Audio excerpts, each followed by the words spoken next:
প্রধানমন্ত্রী বঙ্গবন্ধু কন্যা জননেত্রী শেখ হাসিনাকে, যার নেতৃত্বে আজকে দুর্যোগ ব্যবস্থাপনা বাংলাদেশ আজ পৃথিবীর ভিতরে একটি রোল মডেল হিসেবে পরিণত হয়েছে। আপনারা জানেন যে গত 4 দিন আগে থেকেই এই দুর্যোগের আবহাওয়া আমরা পূর্বাভাস পার থাকে আমরা আমাদের মন্ত্রণালয় থেকে আমরা প্রস্তুতি শুরু করেছি এবং গতকালকে আমরা 2টা মিটিং করেছি। আপনারা নিশ্চয়ই সেই মিটিংয়ে আমাদের প্রস্তুতি অবগত হয়েছেন। কিন্তু আমরা তখন বলেছিলাম যে আজকে ভোর থেকেই এটা আবহাওয়া আমাদের দুর্যোগ শুরু হতে পারে, কিন্তু আমাদের যেহেতু এই ঝড়টা গতিটা একটু কম ছিল বলেই এটা সময় মতো আজকে ভোরে আসেনি।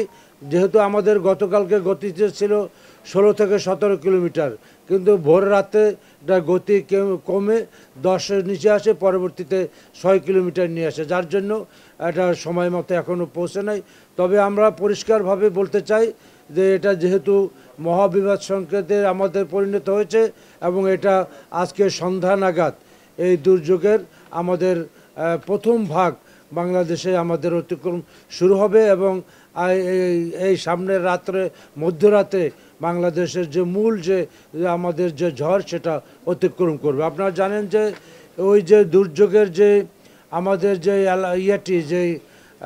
যেখানে ঝড় সৃষ্টি হয়েছে সেখানে আমাদের গতিবেগ হইল 90 কিলোমিটার থেকে বর্তমানে 120 কিলোমিটার, যেটা যখন উপকূলে আসবে তখন এটা বেড়ে 110 থেকে 130 কিলোমিটার পর্যন্ত হবে এবং এই ঝড়ের কারণে উপকূল এলাকায় আপনার 10 থেকে 12 ফুট পর্যন্ত উপকূল এলাকা প্লাবিত হবে এবং যদি জোয়ার থাকে তাহলে এটা আরও বাড়ার সম্ভাবনা থাকে।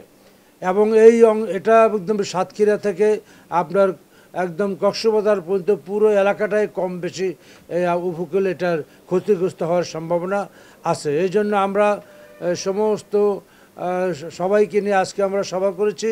আমরা এভাবে প্রস্তুতি নিয়েছি, শুধু উপকূলই নয়, যেহেতু এটা একটা অস্বাভাবিকভাবে এই ঝড়টা আরেকটা প্রকৃত হইল, এখানে প্রচুর বৃষ্টিপাত হবে এবং এটা যখন শুরু হবে তখন থেকে 24 ঘন্টার মধ্যে 300 মিলিমিটার বৃষ্টি হওয়ার সম্ভাবনা রয়েছে, যার জন্য আমরা মনে করি সমস্ত বাংলাদেশেই এই বৃষ্টিপাতের জন্য ক্ষতিগ্রস্ত হবে। এই জন্য আমাদের পাহাড়ি অঞ্চলগুলি ব্যাপকভাবে ল্যান্ডস্লাইড হওয়ার সম্ভাবনা আছে এবং আমাদের শহর, গ্রাম, সিটি কর্পোরেশন, পৌরসভাগুলিতে জলাবদ্ধতা হওয়ার সম্ভাবনা আছে। ট্রাফিক জ্যামের সমস্যা হতে পারে, এই জন্য আমাদের স্বাভাবিক যানবাহন চলাচলের সৃষ্টি হতে পারে, যার জন্য আমরা ইতিমধ্যে সিদ্ধান্ত নিয়েছি যে এখন থেকে আমাদের সমস্ত মন্ত্রণালয়ের সমস্ত কর্মচারীদের আমাদের ঝড় শেষ না হওয়া পর্যন্ত সমস্ত ছুটি বাতিল করা হয়েছে এবং আমাদের যে সমস্ত যানবাহন, লঞ্চ, স্টিমার চলাচল করছে সেগুলি বন্ধ থাকবে। এমনকি আমরা যে বঙ্গবন্ধু টানেল যে চিটাগাং সেটাও আমরা আজকে সন্ধ্যার থেকে আগামীকাল সন্ধ্যা পর্যন্ত বন্ধ রাখার আমরা সিদ্ধান্ত নিয়েছি। আজকে সন্ধ্যা থেকে পরের দিন সকাল পর্যন্ত বন্ধ রাখার সিদ্ধান্ত হয়েছে। এক কথায় আমরা এই দুর্যোগ মোকাবেলায় যেহেতু আমাদের অনেক অভিজ্ঞতা রয়েছে, আমরা আমাদের সেই অভিজ্ঞতার আলোকে এই দুর্যোগকে মোকাবেলার জন্য সার্বিকভাবে আমরা প্রস্তুত রয়েছি। আমরা ইতিমধ্যে আমাদের দুর্যোগ অঞ্চলে আমাদের সমস্ত খাবার এবং উপকরণ পৌঁছে গিয়েছে এবং মানুষকে নিরাপদ আশ্রয় নেওয়ার জন্য সর্বাত্মকভাবে কাজ করতেছে। আশা করি আমরা এটা আগা থানার সাথেই আমরা পূর্বে আমরা সমস্ত মানুষদেরকে নির্দিষ্ট তাদের নিরাপদ আশ্রয় নিয়ে আসতে পারবো। এছাড়া আমাদের উপকূল পর্যায়ে যে সমস্ত সামরিক বেসামরিক অবকাঠামো রয়েছে সেগুলি ইতিমধ্যে আমাদের সমস্ত যানবাহনগুলি আমাদের নিরাপদ আশ্রয় রয়েছে এবং আমরা ওই সমস্ত আমরা বিপদমুক্ত রয়েছি। শুধু তাই না, আমরা ঝড় মোকাবেলার পরবর্তীতে আমরা রেস্কিউ করার জন্য আমাদের মেডিকেল টিমগুলি সব প্রস্তুত রয়েছে এবং আমাদের সেনাবাহিনীর লোকজন যে কোনো দুর্যোগ মোকাবেলার জন্য তারা প্রস্তুত রয়েছে। বিশেষ করে পাহাড়ি অঞ্চলে যে ল্যান্ডস্লাইড হওয়ার সম্ভাবনা রয়েছে সেখানেও আমাদের ফায়ার সার্ভিস এবং আমাদের সেনাবাহিনীর লোক যে কোনো পরিস্থিতি মোকাবেলার জন্য সমস্ত সরঞ্জাম নিয়ে তারা তৈরি হয়ে আছে। এক কথায় আমরা রেমালকে পিছনের অভিজ্ঞতা দিয়ে আরও সক্ষমতার সাথে মোকাবেলা করার জন্য আমরা সমস্ত প্রস্তুতি নিয়ে রেখেছি।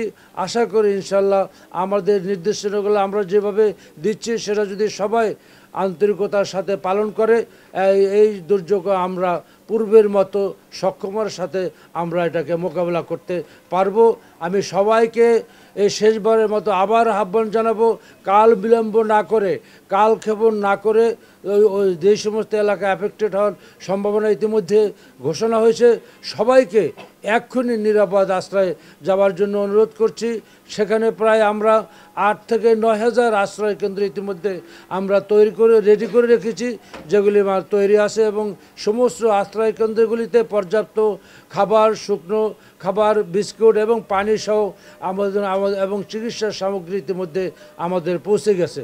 এছাড়া সমস্ত শিক্ষা প্রতিষ্ঠানগুলিকে আমরা আশ্রয়ের জন্য তৈরি রেখেছি, এবং সমস্ত শিক্ষা প্রতিষ্ঠানগুলির যে সমস্ত ম্যানেজমেন্টের সাথে জড়িত তাদেরকে বলা হয়েছে তারা যেন শিক্ষা প্রতিষ্ঠানের কাছাকাছি থেকে মানুষকে আশ্রয়ের ব্যাপারে কোনো সমস্যা যাতে না হয়।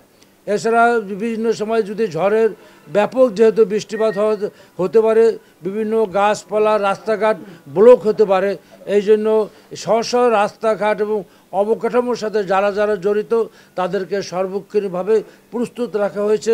ঝড়ের সাথে সাথেই এই অবকাঠামো যে সমস্ত প্রতিবদ্ধতা সৃষ্টি হতে পারে সেগুলো অপসারণ করে মানুষের স্বাভাবিক জীবনযাত্রা যাতে অব্যাহত থাকে।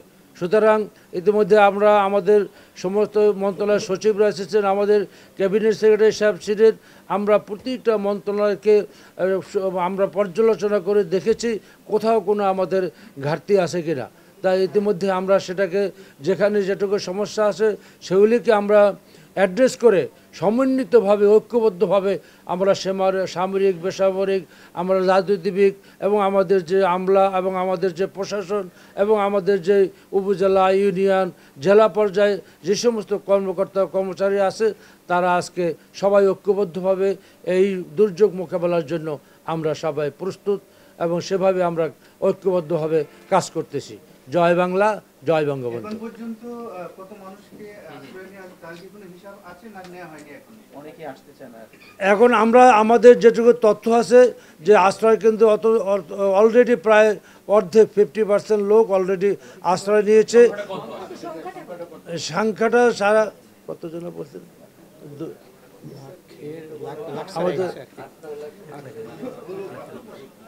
আমাদের প্রায় 8 লক্ষর বেশি মানুষ অলরেডি আশ্রয় নিয়েছে। তো আমরা ইতিমধ্যে যেহেতু এটা মহাবিপদ সংকেত অলরেডি ঘোষণা হয়েছে, আমরা প্রশাসন এবং আইনশৃঙ্খলা বাহিনী এবং স্থানীয় প্রশাসনকে বলছি যে কোনো মূল্যে সবাইকে আশ্রয় কেন্দ্রে আসার জন্য, এবং সেভাবে কাজ অব্যাহত রয়েছে। এবং আমাদের ওই উপকূলীয় এলাকায় আশ্রয় দেওয়ার জন্য যতটুকু আশ্রয় কেন্দ্র দরকার সেজন্য আমাদের পর্যাপ্ত আশ্রয় কেন্দ্র আছে। এর বাইরেও আমাদের সমস্ত শিক্ষা প্রতিষ্ঠানগুলো তৈরি আছে। মানুষকে ওই আশ্রয় রাখার জন্য যে অবকাঠামো আশ্রয় কেন্দ্র দরকার সেই যা পর্যাপ্তভাবে আমাদের আছে। না, সমস্ত মন্ত্রণালয়ের এবং আমরা ছুটি বাতিল করা হয়েছে, এমনকি পৌরসভা, বিভিন্ন সিটি কর্পোরেশন এবং সমস্ত মন্ত্রণালয়ের সমস্ত কর্মচারীদের ছুটি বাতিল করা হয়েছে। ওই সব জেলার নাকি? না, সারা বাংলাদেশের। এবং শুধু তাই নয়, এবং দুর্যোগ পরবর্তীতে অ্যাফেক্টেড এলাকা অন্য যেখানে অ্যাফেক্টেড হবে না সে এলাকারও যাতে সবাই গিয়ে ওই অ্যাফেক্টেড এলাকায় কাজ করতে পারে এই জন্য সবাই টিম গঠন করার নির্দেশ দেওয়া হয়েছে, সেভাবে আমরা প্রস্তুত রেখেছি।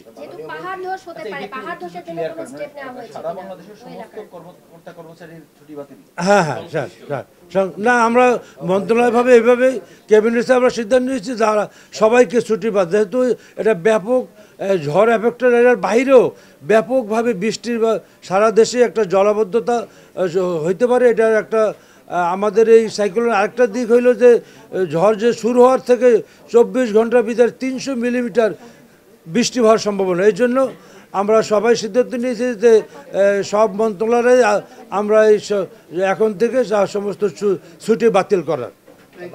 তাহলে কি বলা যায় যে এই ঝড় মোকাবেলার জন্য যৌথ বাহিনী করবে? নিয়োগ করা হয়েছে? হ্যাঁ, আমাদের আমাদের সমস্ত সেনাবাহিনী, কোস্টগার্ড, আমাদের নৌবাহিনী এবং আমাদের সিভিল প্রশাসন, আমাদের লোকাল প্রশাসন সবাই আমরা ঐক্যবদ্ধভাবে এটার ফেস করার জন্য আমরা তৈরি হয়ে আছি। পাহাড়ের জন্য কোনো স্পেশাল কোনো হ্যাঁ, পাহাড়ের জন্য আমাদের সেনাবাহিনী, ফায়ার ব্রিগেড, আমার সিভিল ডিফেন্সে তারা ঐক্যবদ্ধভাবে সেখানে কাজ করার জন্য তৈরি হয়ে আছে। যে কোনো সময় সেখানে এই যে মানুষকে সরানো বা কোনো প্রতিবন্ধকতা সৃষ্টি হলে প্রয়োজনীয় ব্যবস্থা নেওয়ার জন্য সমস্তভাবে আমরা তৈরি। এবং বিশেষ করে যে সমস্ত সেনাবাহিনীর বিভিন্ন আমাদের ঘাঁটিগুলি রয়েছে সেই সমস্ত যানবাহন এবং বিভিন্ন রকম আমাদের সেগুলিকে আমরা ইতিমধ্যেই সব নিরাপদ স্থানে আমরা ব্যবস্থা নেওয়া হয়েছে। হ্যাঁ, আমি ইতিমধ্যে বলেছি যে তাদের প্রয়োজনীয় সব খাবার আমরা ইতিমধ্যে গতকালকে পৌঁছে দিয়েছি। এরপরও যদি কোনো খাবার প্রয়োজন হয় সেটা আমরা প্রস্তুত রয়েছি যে তারা যাতে সাথে সাথে পেয়ে যায়। শিক্ষা প্রতিষ্ঠানগুলো আপনারা মানে যারা প্রস্তুত রাখছেন সেক্ষেত্রে কি কোস্টাল এরিয়ার স্কুলগুলো কি বা খোলা থাকবে না বন্ধ থাকবে? না, আপাতত স্কুলগুলিতে এমনি স্কুল খোলা থাকবে কিন্তু ক্লাস বন্ধ থাকবে, কিন্তু স্কুলগুলি খোলা থাকবে এবং স্কুলে যারা কর্তৃপক্ষ সার্বক্ষণিকভাবে স্কুলে থাকবে যাতে মানুষ আসলে সহজে তারা আশ্রয় নিতে পারে। এটা কি শুধু উপকূল অঞ্চলে শিক্ষা প্রতিষ্ঠান? হ্যাঁ, উপকূল অঞ্চলে। মাননীয় মন্ত্রী, এরকম কোনো পূর্বাভাস আছে যে এই ঝড় এটা কতদিন চলতে পারবে, কত ঘন্টা চলতে পারবে, এই ধরনের কোনো? না, এটা আমরা তো সন্ধ্যার দিকে এটা অগ্রভাগ শুরু হবে, রাতের মিডনাইটে এটার মূল ঝড়টা আসবে, হয়তো ভোরের ভিতরে এটা অতিক্রম 6 ঘন্টার মধ্যে অতিক্রম হওয়ার সম্ভাবনা। সবাইকে ধন্যবাদ। আমরা সবাইকে আমি আবারও আহ্বান জানাবো আর কাল বিলম্ব না করে সমস্ত যারা আছে উপকূলে তার সবাইকে নিরাপদ আশ্রয় নেওয়ার জন্য। ভয় পাওয়ার কোনো প্রয়োজন নাই, সাহস এবং ধৈর্যের সাথে আমরা ঐক্যবদ্ধভাবে এটা মোকাবেলা করতে চাই। বঙ্গবন্ধু কন্যা জননেত্রী শেখ হাসিনা সার্বক্ষণিকভাবে এটা মনিটরিং করতেছেন এবং আমাদেরকে নির্দেশনা দিচ্ছেন। তার নেতৃত্বে এবং তার পরামর্শে আমরা সবাই ঐক্যবদ্ধভাবে কাজ করতেছি। জয় বাংলা, জয় বঙ্গবন্ধু।